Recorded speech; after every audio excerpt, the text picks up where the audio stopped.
টানা ১.৫ বছর ধরে নানা বিতর্ক আর সমালোচনার কেন্দ্রবিন্দুতে দেশের সবচেয়ে ধনী ক্রীড়া সংস্থা বাংলাদেশ ক্রিকেট বোর্ড বা বিসিবি। মাত্র ৫ মাসের ব্যবধানে দুজন পরিচালকের পদত্যাগ, গত ৬ অক্টোবরের নির্বাচনে অনিয়মের অভিযোগে জাতীয় ক্রীড়া পরিষদ বা এনএসসির তদন্ত, আর সবশেষ সরকারের সাথে বোর্ডের এক অদৃশ্য টানাপোড়েন।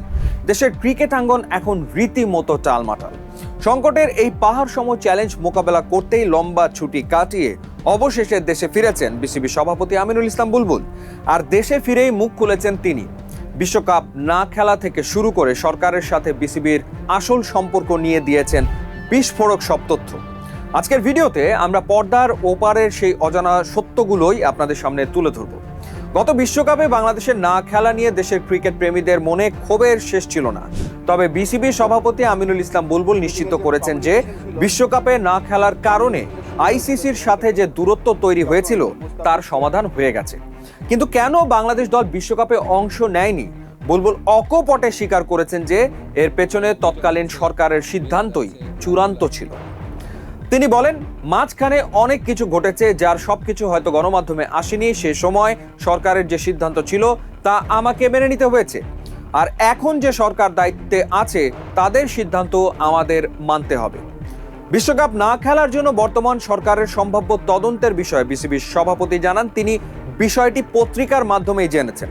তবে তিনি সরকারের এই তদন্তকে স্বাগত জানিয়েছেন।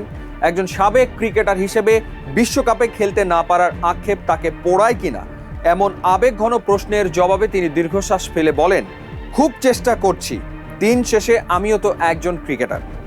বিসিবির সর্বশেষ নির্বাচনে অনিয়মের অভিযোগ তদন্ত করছে জাতীয় ক্রীড়া পরিষদের ৫ সদস্যের একটি স্বাধীন কমিটি। কিন্তু গত ১১ই মার্চ এই কমিটি গঠন হওয়ার পর ১৬ই মার্চ বিসিবি এক বিবৃতিতে জানায় এটি আইসিসির কাছে বাইরের হস্তক্ষেপ হিসেবে বিবেচিত হতে পারে, যার ফলে আইসিসিতে বাংলাদেশের সদস্যপদ ও ক্রিকেটের স্থিতিশীলতা ঝুঁকির মুখে পড়তে পারে। বিসিবির এই বিবৃতির পর চারদিকে শোরগোল পড়ে যায়। অনেকেই মনে করছিলেন বোর্ড হয়তো সরকারের মুখোমুখি দাঁড়িয়েছে। এ নিয়ে দেশে ফেরার পর প্রথম আলো সহ কয়েকটি সংবাদ মাধ্যমকে নিজের অবস্থান পরিষ্কার করেছেন বোর্ড সভাপতি আমিনুল ইসলাম বুলবুল। বলেন, বিবৃতির ব্যাখ্যাটা অনেকেই ভুলভাবে করছেন। এটা সরকারের সাথে কোনো মুখোমুখি অবস্থান নয়। যেহেতু বিসিবি একটি স্বায়ত্তশাসিত প্রতিষ্ঠান, তাই সরকারি তদন্ত হলে হয়তো আইসিসি থেকে কোনো সমস্যা হতে পারে, এমন একটি পূর্ব সতর্কতা হিসেবে এই বিবৃতি দেওয়া হয়েছিল। বিবৃতিতে লেখা ছিল সমস্যা হতে পারে, তার মানে এই নয় যে সমস্যা হয়েছে। তিনি জোর দিয়ে বলেন, দিন শেষে বিসিবি বাংলাদেশ সরকারের অধীনেই কাজ করে। বোর্ডের এই ডামাডোলের মধ্যে ঘরোয়া ক্রিকেটের ভবিষ্যৎ কি? বিসিবির সভাপতি দাবি করেছেন যে বোর্ড আসলে কোনো সংকটে নেই। বোর্ড নিজস্ব নিয়মে স্বাভাবিকভাবেই চলছে। তিনি জানান, জেলা পর্যায়ে ক্রিকেট শুরু হয়েছে, প্রথম ও দ্বিতীয় বিভাগের খেলাও সম্পন্ন হয়েছে। তবে ঘরোয়া ক্রিকেটের সবচেয়ে বড় আসর ঢাকা প্রিমিয়ার লিগ এবং তৃতীয় বিভাগ লিগ মাঠে গড়ানো নিয়ে বল এখন ক্লাবগুলোর কোর্টে ঠেলে দিয়েছেন তিনি। তার ভাষায়, আমরা পুরোপুরি প্রস্তুত, অনুদান, আম্পায়ার, মাঠ, স্কোরার ও খেলোয়াড় সবই রেডি। আমরা শুধু ক্লাবগুলোর সিদ্ধান্তের জন্য অপেক্ষা করছি।